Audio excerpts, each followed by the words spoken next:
유승민 의원님을 좋아하게 된 이유는 저희 아버지 말씀에 따라 상식적인 사람이 되어라. 그래서 유승민 의원님이 되게 상식적이다 해서 좋아하게 됐는데. 네, 처음 지지를 하게 된 계기는 2017년에 JTBC에서 했던 신년 토론회였는데, 뉴스룸에서 했던, 그때 이제 유시민 전원책 또 누구였죠? 이재명이었나? 그렇게 유승민 의원님이랑 나오셨어요. 근데 뭐 말씀하시는 것도 너무 똑똑하시고, 토론할 때도 뭐 태도도 상대방 배려도 잘 하시고, 정치인 중에 저런 사람이 있어 이러면서 그때부터 이제 관심을 갖게 되고, 이것저것 뭐 영상이나 자료나 찾아보면서 좋아하게 되고 지지를 하게 됐어요. 네.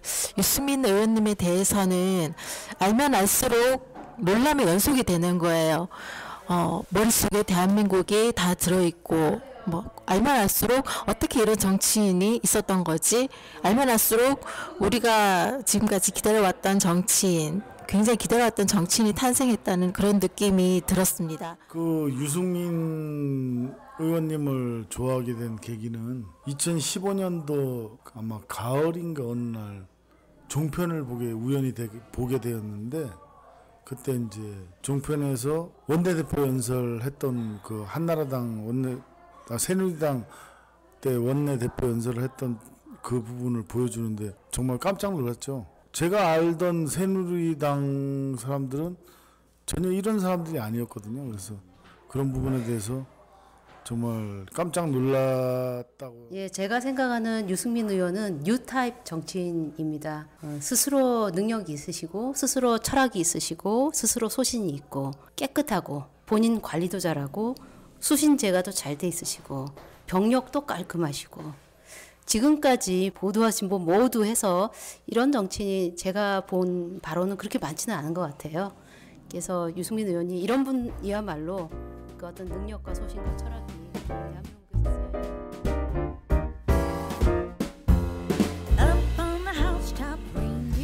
자, 이번에 이야기를 할 거는 고용 정책 관련입니다. 이게 사실 원래 같으면 이런 문제로 뉴스에 최고 앞에 나가서 며칠을 떠들 문제인데, 사실 다른 이슈들이 워낙 많다 보니까 이제 조금은 중요도에 비해서는 조용한 것 같은데, 고용 정책 관련해가지고 이야기를 한번 나눠보도록 하겠습니다.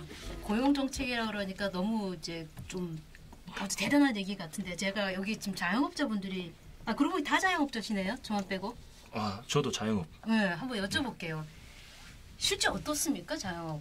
주변에 들어보면 다들 그러더라고요. 지금은 되게 힘들다면서. 특히 동대문에서 액세서리 하시는 되게 친한 누나가 한 명 있는데, 그것도 본인도 그렇고 본인 주변에 같이 있는 장사하시는 분들도 원래 한 20년 힘들다 했는데 원래만큼 또 이런 거는 처음이라 하더라고요. 그래서 텔레비에서 뭐 자꾸 이야기 나오는 거가 현실에서는 제가 봤을 때는 더 심한 것 같아요. 그게 자꾸 아니라고 하는 이야기들을 하는데, 주변에 보면 다들 힘들다 이야기를 하더라고요. 네, 힘들다 하죠. 그 요번에 이제 추석 연휴 때 제가 그 고향 가면서도 그렇고 보니까 현수막을 봤는데요. 평화가 경제다. 이런 현수막들이 걸려 있더라고요. 근데 전 평화가 경제다 그거를 보면서 딱 떠오르는 게 뭐였냐면은 통일은 대박이다. 그게 딱 떠오르는 거야. 똑같네 뭐. 네. 그래서 평화는 평화고 경제는 경제인데 저걸 왜 이렇게 연결을 좀 지을까? 저는 사실 좀 그 생각, 그 통일은 대박이다라고 이렇게 좀 슬로건 내걸면서 이렇게 끌고 온 거랑 좀 비슷한 느낌이 좀 들었고. 진짜 비슷하네요. 그렇죠. 그래서 제가 이제 얼마 전에 그 신문에 이런 게 났었어요. 제가 요거 좀 관심 있게 봤었는데, 9월 30일자 서울경제신문에 근로자 소득은 다 올랐는데 자영업 하위 60%는 되레 줄었다.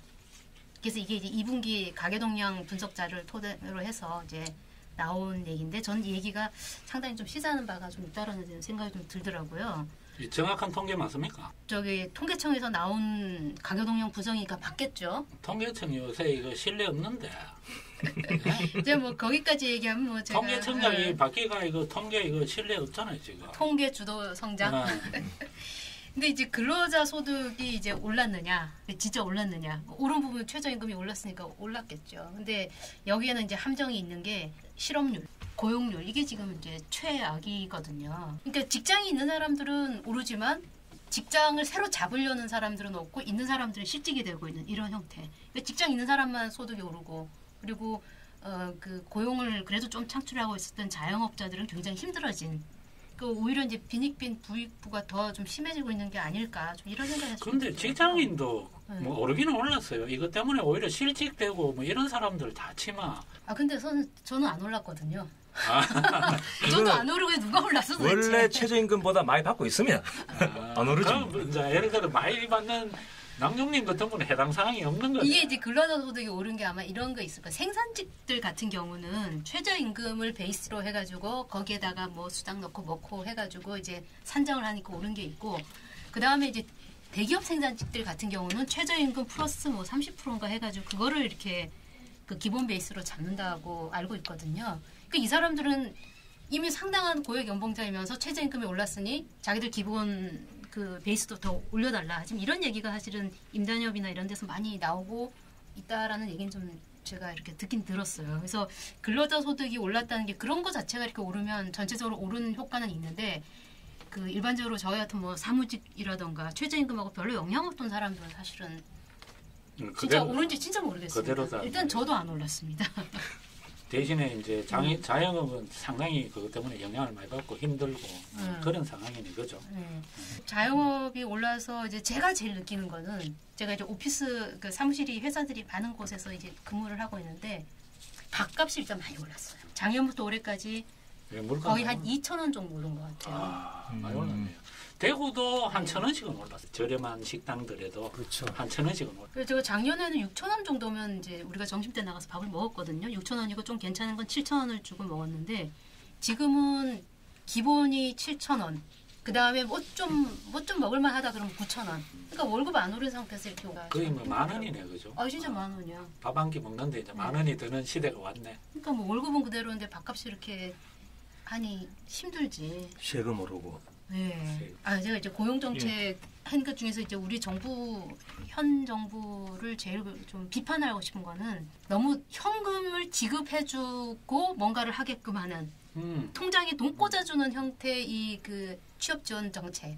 그러니까 이거 진짜 정말 이건 진짜 문제 있는 것 같아. 지금 뭐 돈으로 막 주더라고.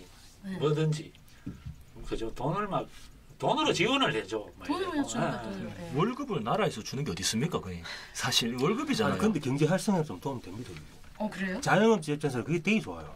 그거 좀 얘기 한번. 보통 뭐 저 반월 쪽에도 가면 주공이 많이 있잖아요. 뭐요? 유라지가 주공. 아, 주공. 주공 그거 보면 기초 수급자가 많잖아요. 네. 그럼 뭐 25일, 30일 통장에 돈이 꼽히잖아요. 그날 그 동네는 막 박살납니다. 아 진짜요. 진짜입니다. 식당에 꽉꽉 차고? 꽉꽉 차고 배달비가 터지고. 이거 예전에 현대 울산 같은데 현대에서 보너스 날이면은 비슷한 월급 개념이죠. 날이면은 울산이 뭐 이렇게 들썩한다는 거 비슷한 개념이죠. 그 나라에서 돈을 주니까 일반 사람들이 이걸 내가 노동을 해가지고 버는 돈이 아니고 공짜로 걸린 돈이다 생각해 흩어 쓰는 경우가 많잖아요. 먹고 쓰는데 소비는 된다고. 이 고용도 막 그런 식으로 돈을 줘요? 그게 이제 특히 지금 지난번에 나왔죠. 뭐 50조인가 뭐 얼마인가를 투자하고도 그 퍼붓고도 뭐 5천 명인가 늘었다 이런 얘기 있었었는데 지금 특히 청년 고용 정책을 보면은 계속 청년 수당이라고 해서 이렇게 주는 방식으로 바뀌고 있는데 돈을 줍니까? 돈을 줘요. 그래서 청년 수당 얘기가 직접적으로 나온 게 그 경기도지사 그 성남시장 할 때 이재명, 서울시장의 박원순 시장 이때부터 청년 수당 얘기가 나오는데 제가 요번에 이렇게 좀 알아보니까 지자체마다 불이 붙었어. 청년 수당 주려고. 대구도 마찬가지고. 몇 살까지 줍니까 그거? 뭐. 청년 아닌가 나는? 너희 대표자께서 왜 그러시나? 봉선아님은 얼굴로 봐서는 청년이다 하고 받아도 되겠다. 아직까지. 보통 한 39세까지는 청년을 안 봅니까? 34세 정도까지 그런 제도는 보통 34세 정도까지를 봐요. 다시 태어나야 돼요. 우리는 안 되네. 다시 태어나야 돼요. 반장님하고 저는 안 되네. 네. 제 같은 경우는 그 71년생이잖아요. 복지라 한 개도 못 받아봤습니다. 110만 명. 자식 나와도 없어, 뭐 없어. 지금은 요새 좀 이래 좀 살기는 옛날보다 좋아진 것 같은데도 힘들잖아요. 제 같은 경우에는 거의 복지 사각지대 있습니다. 그렇죠. 요즘 많이 좋아졌네. 그 여러 가지. 아니 왜 자꾸 시계를 봐요? 왜 자꾸 시계를 봐요? 네? 바빠요. 아니에요. 그 저기 하고 싶은 말은 많은데 다 하세요. 시간이 좀 천천히 가라고. 아이, 너무 시간 신경 쓰지 말고 천천히 해요. 알겠습니다. 그래서 그 이제 그 고용정책 아무튼 산으로 갔다가 우리가 되돌아오면 너무 되죠. 그렇죠. 되돌아오고 또 편집이라는 아주 좋은 제도가 있어요. 저 편집하는 사람 너무 힘들게 하지 아니, 마세요. 이게 잘게 자르는 거는 힘들어도 그냥 뭉중 자르는 거는 별로 안 힘들어요. 그래 쉽습니다. 그러니까. 쭉 끌어가. 걱정하지 말고 뭉티거리 푹 자르는 거는 그냥 뭐 쑥 잘라고. 딜리트. 딜리트 키. 이게 고용노동부에서는 가장 대표적인 취업 지원 프로그램이 취업 성공 패키지라고 하는 프로그램이 있어요. 이게 가장 예산도 크고 하는데 취업 성공 패키지가 예전에는 그 사람들 이제 취업 취약계층이라고 하는데 이 사람들을 어쨌든 상담을 해가지고 취업을 시키게 좀 동기를 좀 부여하게끔 상담을 하고 그 다음에 취업이 되면 근속하는 거에 따라서 근속수당을 주는 이런 개념이었었어요. 근데 지금 이게 어떻게 바뀌고 있냐면은 취업을 하면 돈을 주는 게 아니라 구직 활동을 할 때 돈을 줘. 그러니까 받는 사람 입장에서는 지금 당장 다음 달이면 예를 들면 내가 해가지고 입사를 할 수 있는데 돈 좀 수당 받고 입사를 하려고 하는 거야. 그러니까 지금 그게 매달 30만 원씩, 그러니까 세 번에서 90만 원까지 이제 뭐 주는 이런 적이었었는데 그게 지금 요번에 바뀌는 게 어떻게 바뀌냐면 50만 원씩 6개월을 주는 걸로 바뀐다는 거예요. 그렇게 되면은 아니 나라도 50만 원씩 6개월 다 받고 취업하려고 그러지. 누가 먼저 취업하려고 그랬어? 그런데 이런 것도 있더라고요. 이런 것도 모르는 사람도 못 받는 이런 혜택 못 받는 사람도 있어요. 잘 몰라서.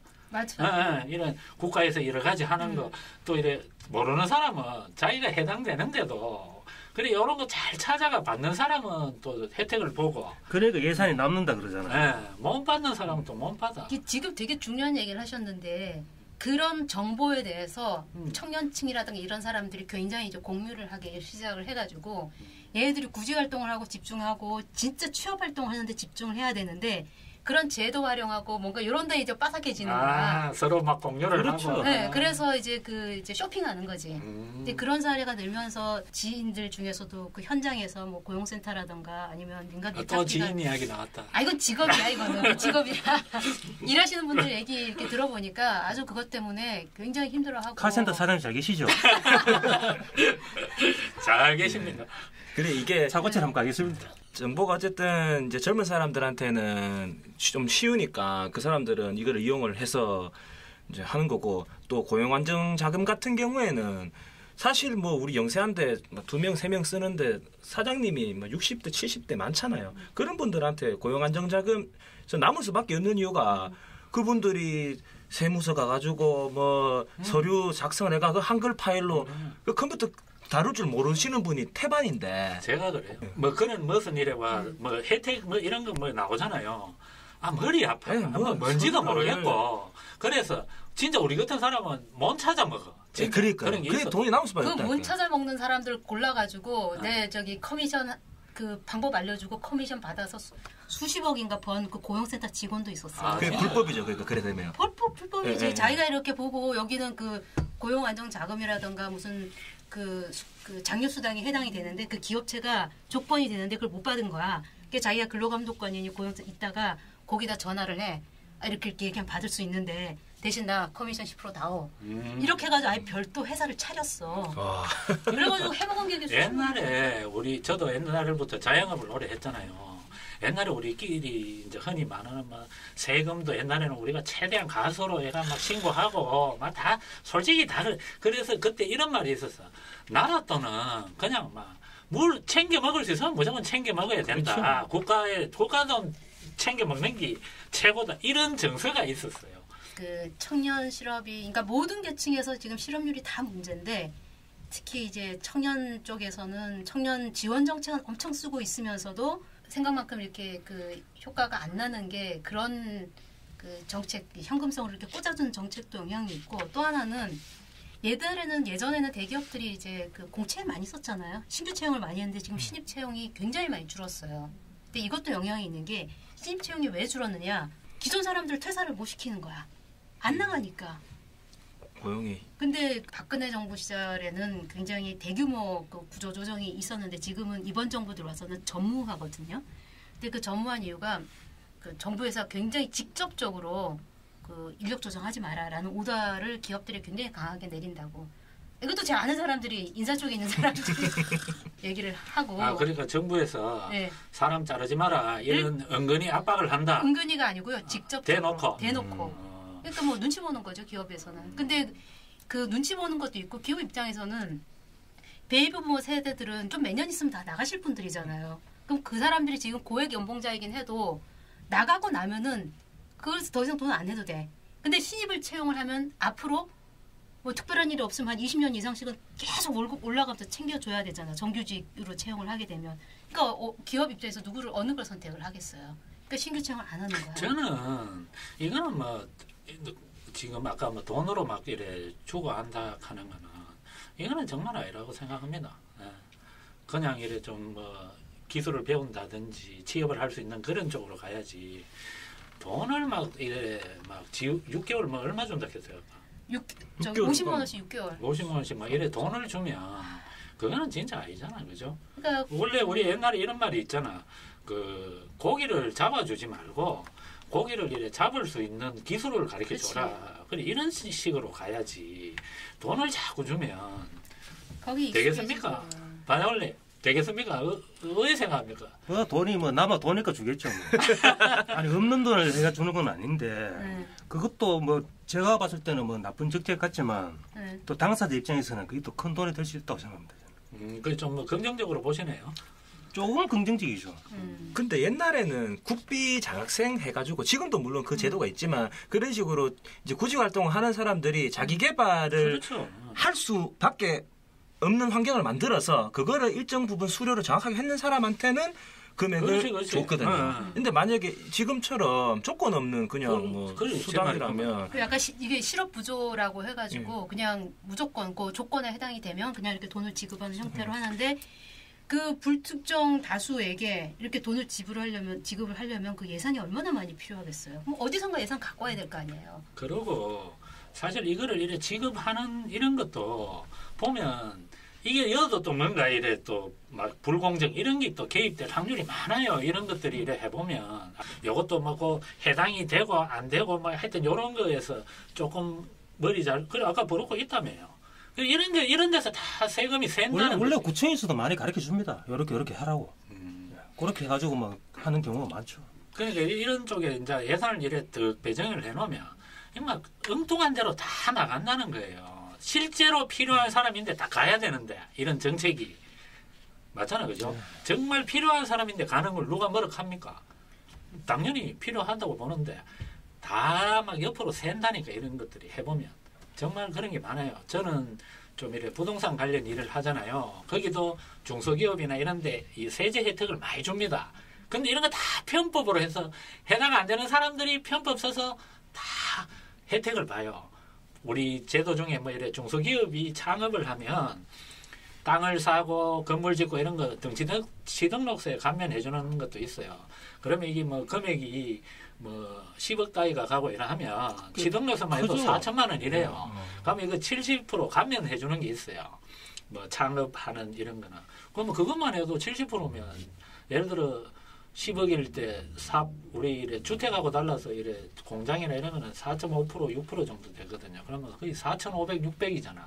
그러면 이게 자격이 안 되는데 그걸 이래 이제 또 서류를 이래 해가 신규로 하는 걸로 해가 이래 하면 3천만 원 정도 취등록세 더 보고 시작해요. 시작할 때부터. 그래 이런 식으로 돈이 새는 걸 그거는 우리 옛날부터 다 경험했잖아요. 현장에서 저는 보거든요. 저도. 저희 다 경험했어요. 이제 이게 뭐 고용 쪽에도 저는 뭐 잘 모르지만 그런 데서도 이렇게 안 세겠나. 근데 뭐 세제 혜택을 주는 거하고 또 직접 돈을 이렇게 통장에 꽂아주는 또 거하고는 그건 또 차이가 있고 네. 왜냐하면 이제 사람이 심리적으로도 아니 내 통장에 이렇게 그러니까 돈을 그렇게 주면 그게 사람의 어떤 욕구나 동기나 이런 거를 자극시키는 게 아니거든요. 오히려 좀 낮추는 영향이 있다고 그리고 미루게 하는 영향이 있고 그런 게 실제로 그 청년들한테서도 뭐 일부겠지만 현장에서 그 취업 지원을 하는 사람들이 그런 거에 대한 그 문제를 저한테 얘기를 많이 하더라고요. 뭐 우리 회사도 그런 일을 하는 회사이기 때문에 그래서 지금 정책에 대해서는 이건 좀 아니다. 그런 얘기들을 좀 많이 해서 특히 이렇게 돈 무조건 수당식으로 현금성으로 지급하는 게 과연 바람직한 일이냐 이거에 대해서는 앞으로 좀 시간이 지나면 계속 좀 논의가 나오고 이거에 대해서 이건 좀 아닌 것 같아 이런 얘기가 좀 나오지 않을까 좀 나와야 된다고 아니 생각해요. 돈도 엄청 썼던데 뭐 50 정도 뭐 하던데. 그러니까. 4대강보다 더 썼어요. 그러니까. 광고비만 아니 난 광고비만 처음에 가짜 뉴스인 줄 알았어. 아니 요새 왜냐하면은 가짜 뉴스가 많잖아요. 그래서 뭐 정부가 뭐 50조를 뭐 썼는데 고용은 늘지도 않았고 이것도 이거 또 이쪽과 이런 쪽에서 공격하려고 가짜 뉴스로 막 퍼뜨리는구나. 나 정말 그래 알았어요. 50조. 그러게 4대강 20조인가 22조 아니 50조면 대한민국 인구 5천만 명 아니, 1인당 근데 얼마 돌아가는 거야? 그게 정말 가짜 뉴스 아닌 거 맞죠? 그러니까 그거 나오겠죠 뭐. 가짜뉴스 아닙니다. 가짜 뉴스 아니, 아니죠. 아니. 나는 정말 와 50조나 썼는 아니 근데 그렇다고 고용이 늘도 안 했다. 5천 명이가 늘었다. 그래 돈을 그만큼 쓰고 5천 명이 늘었다. 이거 뭐 이렇게 하길래 이쪽이 원체 또 가짜 뉴스가 요즘 많으니까 또 가짜 뉴스로 또 이상한 소리 하네. 아 진짜 그랬어요. 맞아. 근데 이거는 5조도 아니고. 근데 이거는 가짜 뉴스가 아니더라고. 50조면 진짜 엄청 문제인데. 실제로 돈 지급도 지급이지만 제가 봤을 때는 광고료도 엄청 썼을 겁니다. 광고를 정말 많이 때렸잖아요. 이게 일 잘하는 척 하려고 내가 봤을 때. 일 잘하는 척. 그 결론은 그건 다 돈인데. 지금 뭐 저도 자영업 하는데 자영업 정말 힘들거든요. 아까 뭐 자영업 이야기도 처음에 물어보셨지만 저 봉선아님은 일 많다 그러시더라고요. 정말 우리 일이 없어요. 아니 왜냐하면 저는 또 좀 저도 그런 업종에 일을 해요. 그러다 보니까 일이 새로 뭘 창업하는 사람이 없어요. 지금 뭐 식당이든 뭐든 이렇게 장사를 해보려고 하는 사람이 없어. 근데 간두려는 사람은 지금 많아요. 그리고 보통 옛날 같으면 우리가 이렇게 빈 점포, 빈 상가가 잘 없었어요. 근데 이 대구도 한번 우리 동네고 이렇게 가보면 요즘 막 상가임대 이런 거 엄청 붙었습니다. 서울도 그래요? 서울도 많죠. 그 공실 아주 번화한 데도 공실 많아요. 그렇죠. 우리 회사 뒤에도 거기 역삼동 완전히 그 역 뒤인데도 역삼동. 네, 거기에 신축 건물 아주 근사한 건물을 지은 제가 한 3년 다 비어 있어. 1층에만 카페 하나 그 옛날 같으면 그런데 공실이 없잖아요. 네, 원래 그죠? 지금 우리 주변에도 막 공실도 많고 근데 또 옛날에는 공실이 잠깐 있어도 이게 이제 누가 들어와서 해도 하고 이런 식으로 이래 되는데 지금 뭐 6개월씩 1년씩 이래 안 지금 나가고. 공실이 많은 게 경기도 경기지만 이제 자영업자 한 번 해놓은 사람은 또 망해도 또 자영업자 하거든요. 갈 데가 없잖아요. 그 제가 봤을 때는 이 경기는 뭐 지금도 똑같고 옛날 똑같아서 계속 나오는 반복적인 말인데 이 경기가 안 좋다 자영업자 안 좋다 하나 제가 이렇게 한 20년 가까이 경험을 딱 해보니까 장사는 하면 돈은 벌어요. 하지만 내가 음식 장사를 하는데 내가 이 가게에서 1등을 하려고 하면 주변 가게 10개를 망가뜨려야 돼요. 그래 내가 대장됐습니다. 근데 6등 7등 하면 돈도 버는 것도 아니고 잃는 것도 아니고 세금만 나도 흘성시설 가는 거예요. 그 지금 뭐 공실도 많고 뭐 이렇게 경기가 안 좋다 하는 거는 이제 자영업자들이 이제 빠삭하잖아요. 아 이거 하면 무조건 안 되는데 하면서도 하는데 지금은 이제 옛날부터 소심하고 신중하죠. 가게 잘 안 나갑니다. 예. 나오고 싶어도 또 못 나와요. 자기가 들어간 금액이기 때문에 자기가 권리금을 한 1억 주고 들어갔다. 최소한 반은 받아야 되는데 지금은 반에 못 받아요. 그러니까 어쩔 수 없이 계속 하시는 분들이 많이 계속하고 경기보다는 우리나라 자영업자가 너무 많아요. 많죠. 자영업자가 많은 게 회사로 좀 들어가서 해야 되는데 그게 안 그렇지, 되니까 그래. 자영업이 그것도 있잖아요. 취직 안 되는 것도 이 우리나라 건설 하잖아요. 건설 쪽에는 이 조선족들이 다 잡고 있거든요. 그렇죠. 지금 우리나라 사람들 영어가 가봤자 디모도밖에 못 합니다. 디모도 그냥 10만 원 최고 핫발이. 그런데 뭐 조선족 같은 경우에는 이 기술을 가지고 있잖아요. 다 자기 사람들 쓰거든요. 이 조선족이 없으면 우리나라 이 아파트 못 올라갑니다. 잘하시네.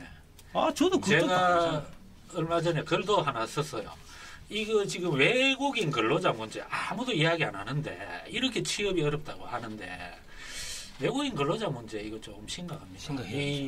정말 이제 우리가 흔히 아까 난중님이 말씀하시는 것 청년 뭐 취업 이런 거는 어느 정도 좋은 일자리예요. 근데 정말 서민들은 좀 이래 와 일용직들 뭐 이런 쪽도 지금 정말 힘들어진 게 이 외국인 노동자들이 지금 서울도 그렇고 뭐 우리가 흔히 뭐 아파트 그거 다 메이드 인 차이나입니다. 그렇죠. 지금 아파트 현장은요 거의 외국인이 다 거의 장악했다고 보면 돼요. 그러니까 실제 이런 거 불법 체류 정상적으로 오는 사람은 그래도 좋다고 생각해요. 저도. 근데 불법 체류하는 분들도 많거든요. 그러면 어느 아파트 현장이라도 가면 최소 10에서 한 10대 명은 불법 체류자들을 단속할 수 있답니다. 그 정도로 이게 만연해요. 그리고 이런 사람들이 이 밑에 옛날부터 이 하청 서민들이잖아요. 정말 이 건설 이런 쪽에. 근데 여도 이제 외국인들이 많이 장악돼 버렸어요. 그러니까 정말 힘든 일 하고 싶어도 뭐 젊은 청년들도 뭐 노가다 할 수 기술 있잖아요. 배우고 싶어도 안 배우고 해도 가르쳐줍니다. 안 가르쳐줍니다. 그 시장도 지금은 진입하기가 쉽지 않다는 거예요. 경쟁이 이제. 다 장악했다 이런 표현이. 그래 저는 정말 이 말로만 자꾸 이제 이래 지금 야당 쪽도 정부 비판은 많이 하잖아요. 뭐 이래서만. 근데 대안을 좀 제시를 해야 된다고 보면 이런 외국인 근로자들이 지금 이래 많이 장식하고 있는 이런 그또 이걸 또 반대로 보면 또 이제 중소기업들이 또 그런 외국인 근로자가 없으면 힘드니까. 그런데 어느 쪽을 봐야 될지 모르겠지만 이것도 좀 심각하다고 저는. 일단 정부에서 단속은 거의 안 한다고 보면 거의 안 합니다. 알면서도 그냥 봐주는 이 거거든요. 단속하는 경우는 딱 한 가지 있잖아요. 뭐 제가 듣기로는 이제 뭐 일행 중에 하나가 뭐 시내 나가 술을 먹었다, 사고 쳤다, 그럼 파출소 진행되잖아요. 그러면 자기가 불법 치료주잖아요. 이 사람 심장 나 혼자는 가기 싫다. 그러면 몇 번 통로 이번째 뭐 방에 누구 사고 있다, 요 있다 다 지목을 해줍니다. 그러면 이제 그거는 이제 지목해준 게 의문이잖아요. 단속을 해야 되잖아요. 그렇게가 그 연행을 하는데 그 단속을 왜 안 하냐 그러면 불미스러운 사건이 많이 일어나거든요. 막 이 단속을 하다가 막 극단적으로 막 이렇게 막 부딪힌다든가 뭐 사망 사고가 많이 일어나거든요. 그런 경우도 있다고 제가 들었습니다. 그냥 아무튼 진짜 이 외국인 지금 이 불법 체류자들 문제 이것도 좀 신경을 좀 썼으면 좋겠어요. 저는 정말 이게 서민들 정말 왜 식당도 마찬가지입니다. 외국인 뭐 대구 쪽은 아직 많지 않은데 저 충청도 이상 가면 식당에 일하시는 분들 정말 뭐 한국 사람 거의 없다 하던데. 아이고 서울도 그 식당에서 일하시는 분들은 조선족 분들이 그러니까. 그러니까 힘든 수도권 일 쪽에 안 하려고 거의 그분들이 다 그러니까 진짜 어려워서 이제 뭐 식당도 가야 되는 우리 국민도 있잖아요. 근데 이제 그런데도 자꾸 일자리가 줄지. 그러고 그 사람들하고 경쟁해야 되잖아요. 월급이라든지 또 노동력이라든지. 그래서 빠릿빠릿하고 젊고 막 예를 들어 또 적은 월급 주고 설 수 있고 우리는 그래도 이제 좀 더 많이 줘야 돼. 이게 자꾸 처지니까. 정말 서민들 아까 말씀했던 건설, 뭐 식당이나 이래와 우리가 흔히 와 이래 좀 이래 질이 낮은 업종에 종사하는 서민들, 아버지. 이 서민들은 또 외국인 때문에 힘든 것도 있어요. 맞아요. 진짜. 뭐 저는 제 주변에 또 건설하시는 분들이 많아서 보면 또 그런 걸 또 이래 듣거든요. 그런 부분도 좀 신경을 써주셨으면 정치권이. 근데 이거는 지금 아무도 말하는 정치권이 없어요. 그래 이 정부에서도 이 국민들을 좀 생각을 해야 되는데 그러니까 자꾸 북한 쪽으로 눈 돌리고 다른 쪽으로 돌리고 지금 정부도 그렇고 그렇다고 야당에서도 이런 문제를 제기하는 정당이 지금 없는 것 같아요.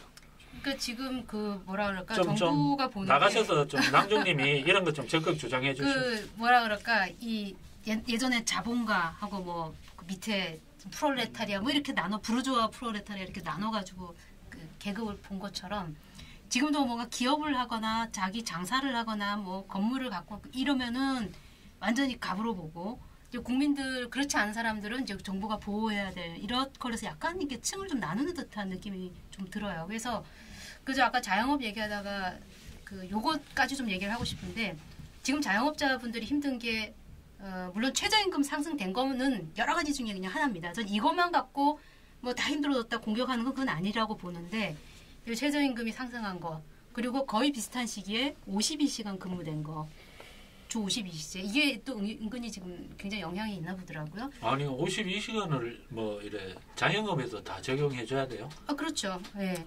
진짜? 그러다 여기에다 지금 한 가지가 더 대기 중에 있는데 이 근로기준법이라고 하는 게 5인 미만 사업장에는 적용이 안 돼요. 아주 퇴직금이라든가 그 돈과 관련된 거 외에는 적용이 안 되는데 지금 이 5인 미만 사업장에도 근로기준법을 이제 적용을 시키려고 지금 준비를 하고 있어요. 근데 이게 되면은 그 이런 52시간 근무 뭐 이런 거 안 지켜지면 이제 다 법의 제재를 받을 수 있거든요. 그렇게 되면 자영업자들은 진짜 힘들어지는 거죠. 근데 이게 뭐 결과적으로 근로기준법 같은 게 적용이 이제 돼야 되긴 하겠지만은 이거를 이렇게 한꺼번에 동시에 이렇게 막 연타크리를 받아버리면 이제 실제 장사하시는 분들도 힘드니까 주 52시간 근무는 300인 이하로 알고 있는데요, 제가. 뭐 300인 이하도 그렇고 300인 이하면 뭐 대부분이지 뭐 300인 이상 아니고요? 300인 이상으로 알고 있어요. 네, 이상. 네. 그러니까 지금은 단체적으로 해가지고 좀 낮춘다 이게 계속하면서. 약간의 이 근로기준법 같은 것도 적용이 돼버리면은 자영업자들은 이제 되게 힘들어지는데 이런 거에 대해서는 지금 얘기하는 사람들이 없는 것 같아. 근데 주 52시간 하면 생산직이 좀 타격이 큰 거 아닙니까? 거기 지금 굉장히 거의 영향이 생산직 많아요. 같은 경우에는 예, 보통 보면 예, 수당으로 먹고 살잖아요. 예. 52시간. 그러니까 뭐 이런 것도 그래. 52시간 해서 소득이 오히려 줄고 뭐 이런 문제가 뭐 이야기하는데 저는 뭐 전문 그게 없어서 잘은 모르는데 이런 식으로 자꾸 정부가 뭐 제가 잠깐 말씀드리면 이제 부동산도 야들이 이렇게 해요. 지금 이 정부가 자꾸 규제를 해요. 규제. 자꾸 이제 못하게 막으면 아니 우리 사람들이 돈 버는데 못하게 한다고 절대 나라에서 못하게 하네. 나 안 해야지. 이런 사람은 없습니다. 맞죠? 여기까지 이야기를 하면 안 되겠습니까? 혹시 뭐 더 고용 정책이나 관련해서 이게 뭐 하실 정책은 말이 없고 그냥 두서없이 이 소리 저 소리 여하간 돈으로 그냥 무조건 뭔가를 직접 줘서 해결하고자 하는 쪽으로 정책이 자꾸 가는 거는 저는 이건 바람직하지 못하다. 이건 좀 어디선가 좀 태클을 좀 걸어줬으면 좋겠다. 제 생각은 그래요. 그러니까 뭐 경제 쪽은 또 우리 또 유승민 의원이 경제 전문가 아닙니까? 네. 그죠? 그렇죠. 저는 이 문재인 정부가 지금 가장 취약한 게 이 경제 문제 때문에 이 정부가 힘들어질 걸로 보거든요. 그렇죠. 이제 그렇다고 보면 경제 쪽으로 좀 우리가 이제 잘하는 사람이 이제 각광받는 그런 다음에. 때가 오겠나. 경제를 살릴 수 있는 정치인. 근데 문제는 보면 항상 경제를 아는 사람이 대통령이 돼야 된다라고 희망하는 거를 정해놓고 막상 선거 때 보면은 안 그래. 그때 보면 뭐 북풍 이런 식의 북풍이 불든 저런 식의 북풍이 되든 해서 이념으로 착 갈려. 경제는 그러니까 어렵거든요. 이해하기 어려워. 그게 경제하는 게 맞는데 경제는 국민들이 이래 설명하면 저도 아까 뭐 고용 뭐 이래 뭐 52인 기준법 뭐 이렇게 하면 몰라요. 그죠? 근데 이 남북한 문제는 되게 쉬워요. 쉽죠. 그냥 뭐 빨갱이. 뭐 그런 식으로 또 뭐 있어요? NLL 포기 이렇게 보면 그냥 이게 확 쏠리거든. 이제 좀 그런 게 없어져야 안 되겠나. 유승민 의원도 이 이명박근혜 정부 시절에 네. 부총리는 어른값 다 한 2년 경험 다 하고 이래 됐으면 더 좋았을 것 같은데. 그러니까 원래대로 한번 요직을 한번 앉았어야 되는데. 했었어야 되는데. 그왜 그게 참 이해가 안 돼. 저는 뭐 제일 그한 거는 보수로서 가장 지난 거 이제 돌이켜 보면 이해창 총리님 제가 그때 대통령 될 수 있었거든요.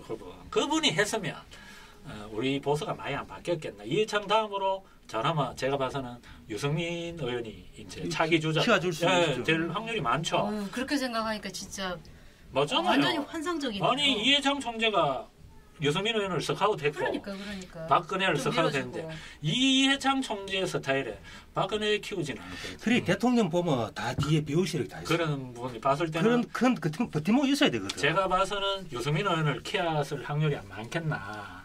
아니 이해창 총재가 만약에 대통령이 돼가 차기 주자로 본다하면 못 키우면 3번 나오고 3번 다 떨어지는데 1 키우면 자기도 못 키우는데.